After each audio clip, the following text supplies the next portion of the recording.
Basta, ito, tandaan nyo ang bigat ng kalaban dito kasi ang pera niyan, nakakapasok yan hanggang even sa judiciary. And that's one thing that we might have to talk to the Chief Justice about.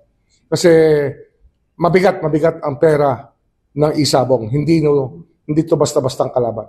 Sir, yun nga, nabanggit mo, gaano ba powerful at kayaman yung sinasabi dito? Basta yung sinasabi ng mastermind, narinig ko yung kanyang in his own words, kaya natin yan, kahit Supreme Court daw, kaya niya. Sinasabi niya. Kaya kakausapin natin ng Chief Justice tungkol dito. Such kilalang personalidad po ba ito? Or... Kakilala yan. Pero hindi natin pwedeng i-reveal pa. Kasi nagka-case build up pa rin tayo. So sa kinikis build up yun, mass murder ba yun? Anong klaseng kaso yun? I don't know how to describe it. I will not venture into that.